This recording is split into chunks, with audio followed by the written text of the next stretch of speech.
problem with one of my guests today, and I try to be polite to whomever is on the show. This is a man named Louis C.K., and he stars in a new HBO sitcom called Lucky Louie. Okay, over the weekend, I watched 2 of his shows. You watched it, and you watched parts of it.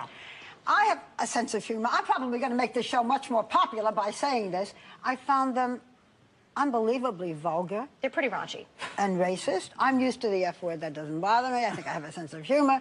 But, I mean, it's got him for endlessly having intercourse with his wife while she's so bored. It shows the neighbors moaning. There's a vibrator that's shaking. Yes. There's also racist things. It goes there. And I just thought, I'm sure he's a lovely man. In a few minutes, I have to face him. But no, but it makes you wonder. And, you know, the thing is... Is there no boundary? I guess not on HBO. I always joke about it, calling it hilarious but offensive, because that's what I think it is. As you heard earlier, the new sitcom Lucky Louie is definitely a hot topic, causing a firestorm of controversy that has some critics calling the show sexist and racist. And it's definitely a show that's not above going below the belt. Take a look. Kim, we can't afford another baby. But we always said we'd have 2 kids. We agreed when we had Lucy that we wouldn't make her be alone. Yeah, but not now. Do you know how much we have in checking right now? Negative $50. We have to raise $50 to be broke.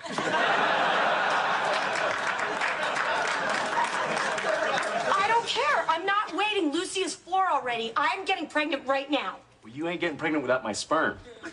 That is not your sperm. That is our sperm. That's my sperm.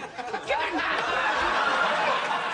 Please welcome the creator and star of Lucky Louie, Louis C.K. That was a funny thing. How are you doing? Welcome. You're in the hot seat now, Louis.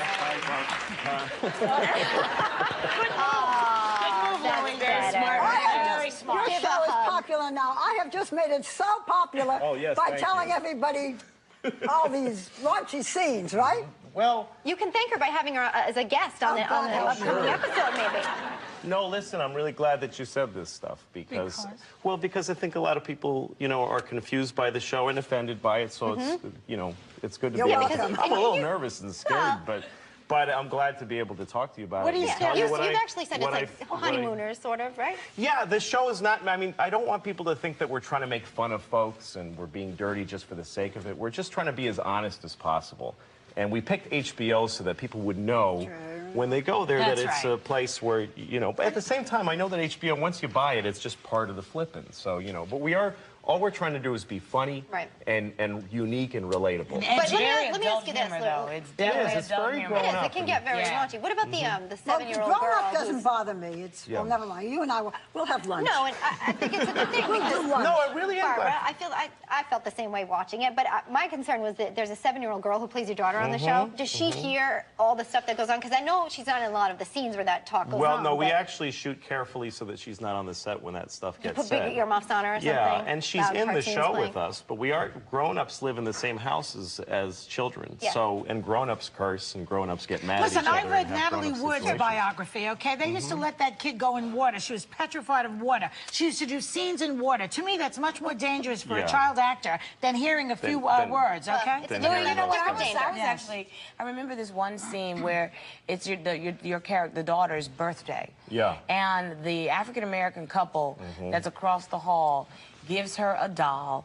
Her other friends gave her a doll. And the African-American couple gives her her black doll. That's right. And she has to do a scene, and she does it very effectively, where she cries and says, "I don't want the black Barbie." Right. Is there conversation with this young actress about what the ramifications of that are? Because I know that those are the things that moms, Elizabeth and I were just talking about. Sure. Well, I think that, like, for that scene, first somebody gives her a white Barbie, and my wife is upset because she doesn't like Barbies because of what they represent for women. They said a little mini stripper. I thought it was a great line. It was. It was funny. And then she gets a black Barbie, and some kids just say stuff that you don't know why they're going to like something. Exactly, but it was real. It was a real reaction. It wasn't a bad reaction as a kid. For the kid to say, "I don't like the black Barbie," and then we all feel horrible. Because you're embarrassed because this couple is there. Exactly. So I think we let the kid absorb that the way the kid would in the real story, which is you don't like this Barbie and you just, you know. Yeah. But I don't think, I think at this age the kid's 6 years old and we don't need to I don't want her to be race conscious or anything conscious. It's not up to me, though. I think it's up to her parents. Speaking of... I hope the 6-year-old doesn't see the red vibrating moving when she's on the set. Yeah.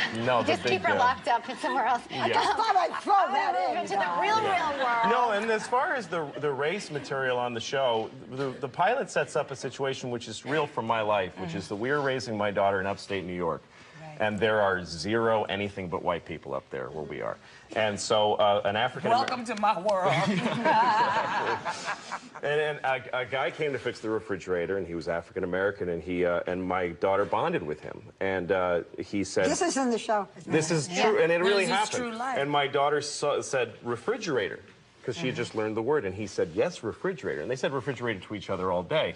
And then I took her to New York City, and the first black guy that she saw, she said refrigerator. And so right away I thought, my daughter doesn't have enough varied experience. That's cute. Well, it was true, and so this is the thing. In order for our next generation to mix and not think of each other in terms of race, adults have to have these awkward, hi, please be my friend because you're black things. It's just awkward, but it's... But it's just something tell we're her really when dealing she with. sees a chubby auntie star, don't say refrigerator. You know, she also likes to play.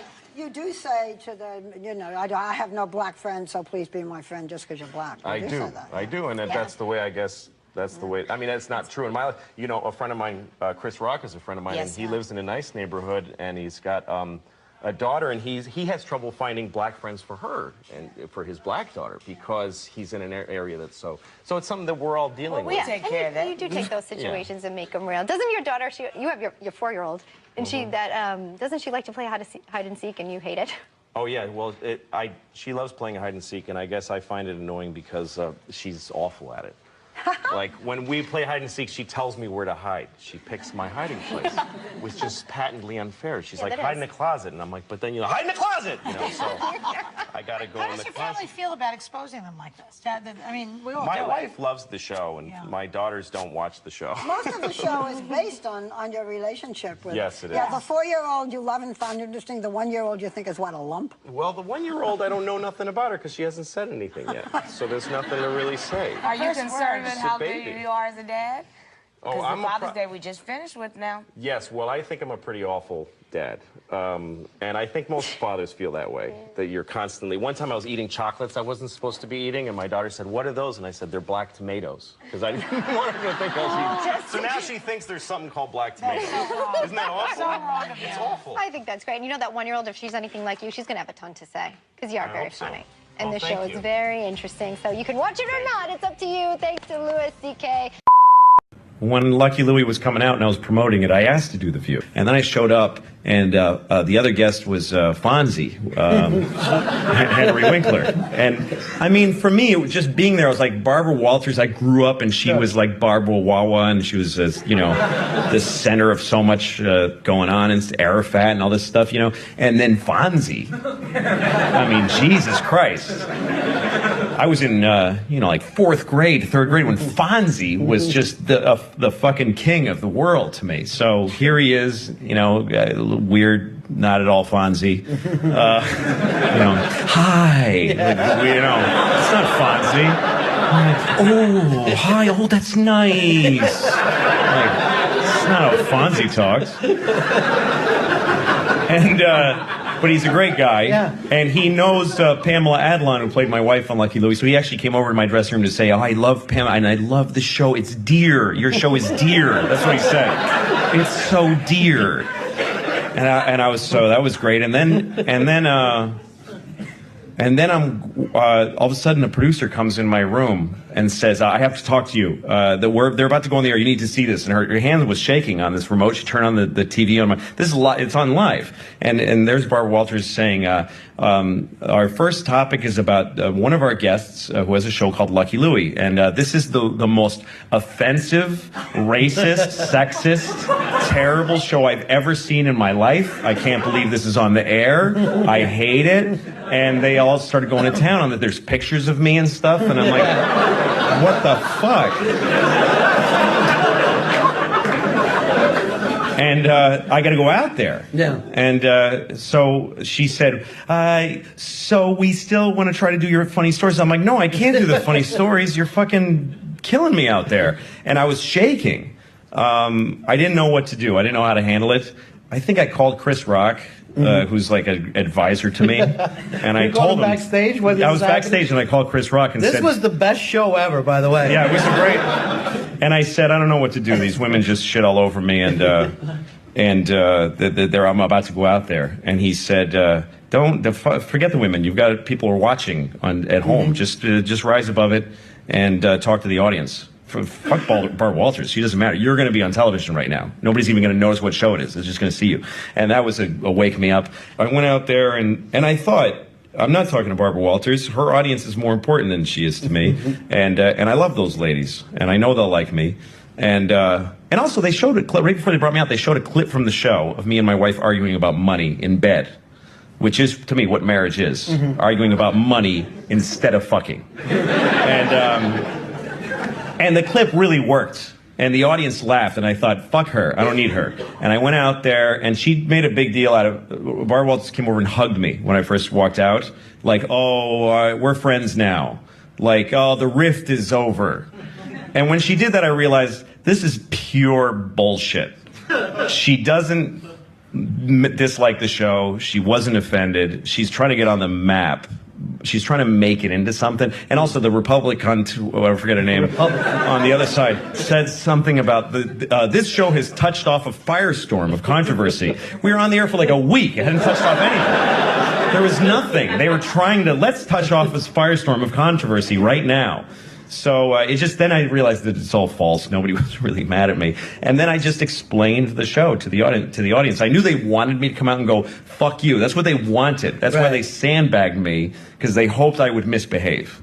They thought I would come on and say, fuck you, you old bag. And she'd go, oh, my goodness. And it would be all over the place. But instead I came out and said, listen, I thank you for bringing up these concerns, because I don't want people to think the show's here to offend anyone. It's just honest. And I went through the points of the show and why it was important to me.